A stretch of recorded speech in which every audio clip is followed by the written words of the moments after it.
안녕하세요.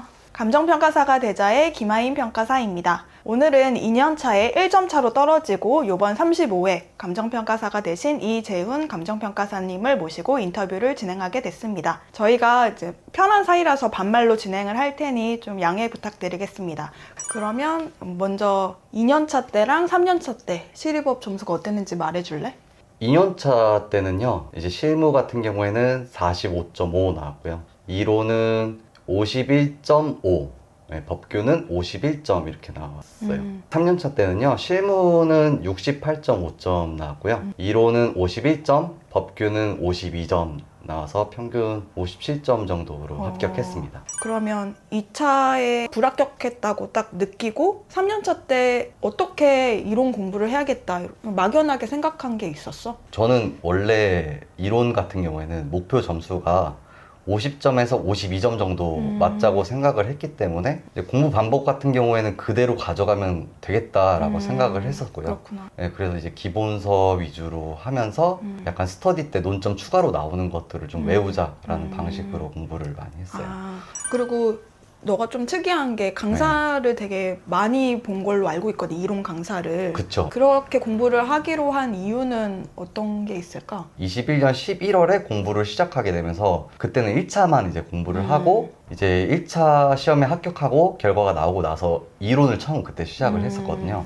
근데 유명한 학원 이제 강의를 들었었는데 이론책을 맨 처음에 펴보면은 부동산의 특성을 공부하고 이제 강사님께서 해주시는 말씀이 기출문제에 그게 어떻게 응용되는지 한번 봐라 라고 말씀을 하셨는데 기출문제를 보니까 아예 풀 수가 없는 거예요. 왜냐면은 뭐 고정성, 부중성 이런 것들을 암기를 했지만 실제로 문제에 나올 때는 자연적 특성이 가격제원 측에 미치는 영향을 쓰시오. 그치. 이런 식으로 나와버리니까 이거를 공부한 걸 어떻게 이제 쓸 수 있을까 좀 어려웠던 부분이 있어가지고 그때 사실 김하인 평가사님 거 강의로 그래서 갈았던 거예요. 맨 처음에 이제. 그렇구나. 근데 김하인 평가사님은 그 문제를 조금씩이라도 약간 풀어주는 식으로 강의가 진행되더라고요. 그래서 그것을 보면서 아 문제 이렇게 푸는 거구나 라는 거를 좀 깨달은 부분이 있었어가지고 처음에는 이제 그렇게 강사를 이렇게 선택하게 됐고요.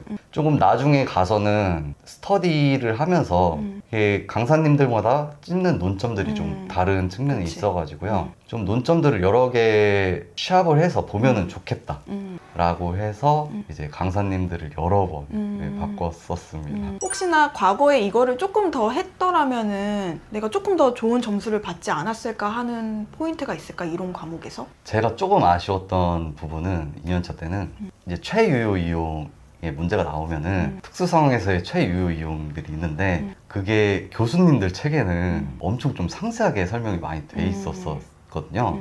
근데 그거를 그때 당시에는 못 외우겠더라고요. 양이 너무 많다 보니까.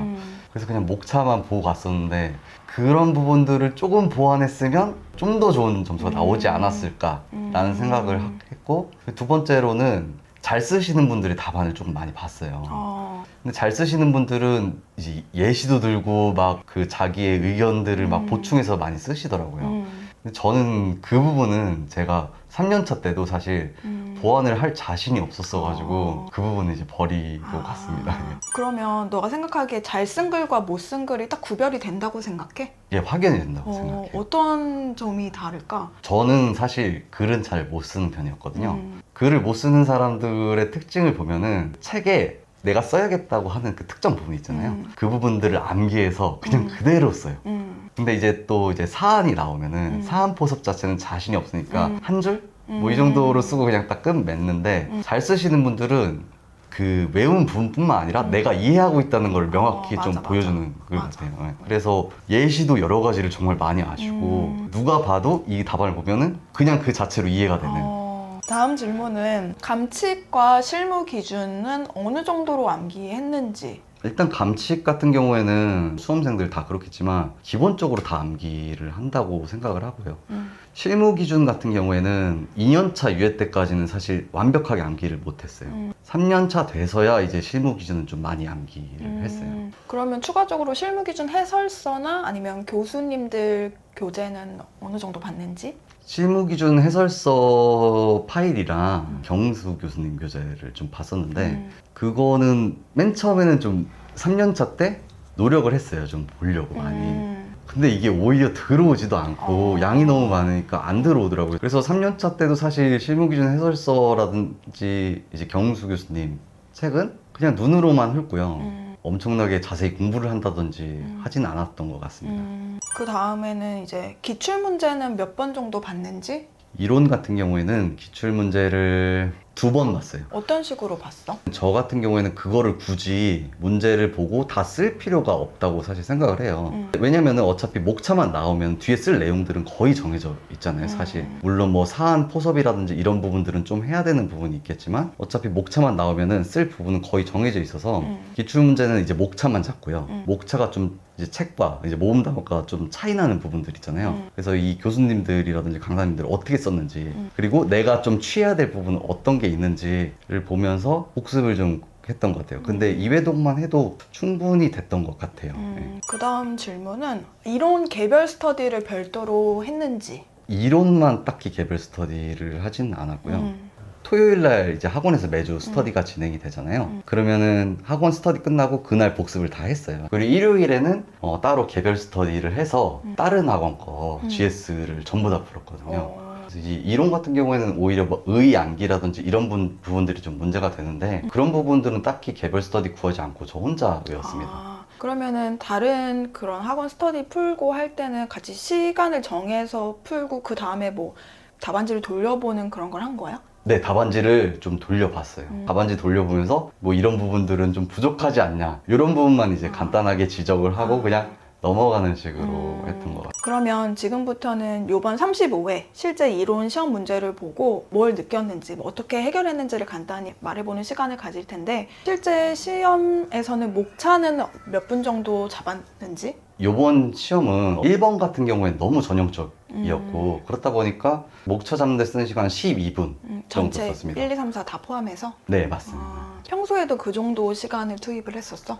아니요, 평소에는 더 오래 걸렸어요. 스터디 할 때는 오히려 15분에서 정말 많으면 20분까지 이렇게 잡았어요. 그러면 문제 1번이 조금 쉽다고 느껴져서 상대적으로 다른 문제 더 할애했나 보네? 아니요, 그렇지는 않았고요. 어려운 문제 같은 경우에는 바로 안 떠오르잖아요. 내가 뭘 써야겠다가 바로 떠오르지를 않으니까 쓸 수 있는 거는 다 쓰고 마지막에 3번은 남겨놓고 썼거든요. 그렇다 보니까 한 12분 만에 이렇게 바로 시험지에 들어가게 되더라고요. 그렇구나. 그러면 지금부터 문제 1번부터 보면서 간단하게 얘기를 나눠보자. 네. 첫 번째로 문제 1번을 풀었다고 했는데 네. 문제 1번 목차 잡는 시간 빼고 문제 1번만 대략 한 몇 분 정도 풀었던 것 같아?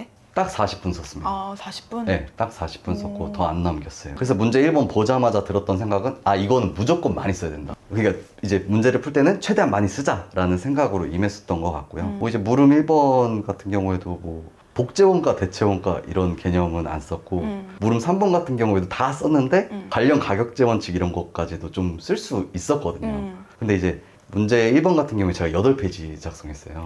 많이 썼네. 네, 많이 쓴 편이잖아요. 근데 8페이지 넘기면 다른 문제 풀 시간이 좀 안 될 것 같아서 거기서 그냥 딱 끊고 네, 끝 이렇게 썼습니다. 그 다음엔 문제 2번에 대해서 얘기를 나눠볼 텐데 일단 네. 문제 자체가 길어. 네. 딱 처음 보고 어떤 느낌을 가졌는지 또 어떻게 접근해야겠다고 생각했는지 말해주면 좋을 것 같아. 문제 2번 같은 경우에는 구분 건물로 나왔었는데 여태까지 구분 건물의 개별 평가는 토지 건물을 개별 평가하는 거지 이런 호수를 개별 평가한다는 개념은 잘 없었으니까요. 맞아. 이게 판례 기반 문제라고 하더라고요. 근데 아무리 봐도 호수를 개별 평가하거나 호수를 일괄 평가하는 거를 물어보는 것 같은 거예요. 그래서 모르겠다. 그러면 이제 그냥 그걸로 가야겠다 싶어가지고 저도 판례를 아예 몰랐었거든요. 그래서 이제 그걸로 개별 평가, 일괄 평가를 적대 사안 포섭을 뭘로 할까를 고민을 좀 많이 했습니다. 그러면 토지 건물로는 아예 접근을 안 했어? 네, 아예 안 했어요. 처음부터 집합 건물로 보고 이게 개별인지 일괄호수인지를 접근했던 거구나. 네, 맞아요. 그러면 중요한 게 이제 물음 3에서 개별 평가와 일괄 평가 둘 중에 하나를 선택해서 그 논리로 갔어? 아니면은 뭐 둘 다 뭐 적절하다 뭐 이런 식으로 논리를 가져갔어? 저는 이제 개별 평가나 일괄 평가 중에 하나를 선택하라는 뜻인 줄 알았어요. 그래서 이제 하나를 선택해서 그냥 그걸로만 가야겠다 해서 일괄평가로 해서 거래사례비교법이랑 원가법만 적고요. 수익환원법은 안 적었어요. 그러면 다음 3번 문제 보면서 얘기 나눠볼게. 다음 문제 3번은 탁상자문과 관련되는데 어떤 식으로 이 탁상에 대해서 떠올리려고 했는지 그때 상황을 설명해주라. 탁상자문 같은 경우에는 강사님들이 수업 시간에 종종 말씀을 해주세요. 근데 이제 문제 같은 경우엔 탁상자문의 방식이 나왔고 탁상자문과 감정평가의 차이점이 나왔는데 이런 건 이제 책에 없는 그치. 부분이잖아요. 근데 이제 3년차 때는 책에 없는 부분을 책에 있는 부분에서 좀 찾아서 쓰려고 노력을 많이 했었어요. 저 같은 경우에는. 그래서 이 탁상자문의 방식 같은 경우에는 자료의 징구 방법 있잖아요. 증실타멸. 그거를 이제 썼고요. 물음 2번 이제 탁상자문과 감정평가의 차이점 같은 경우에는 이것도 없는 부분인데 컨설팅과 감정평가의 차이점은 있거든요. 그 부분을 이제 가져와서 좀 썼어요.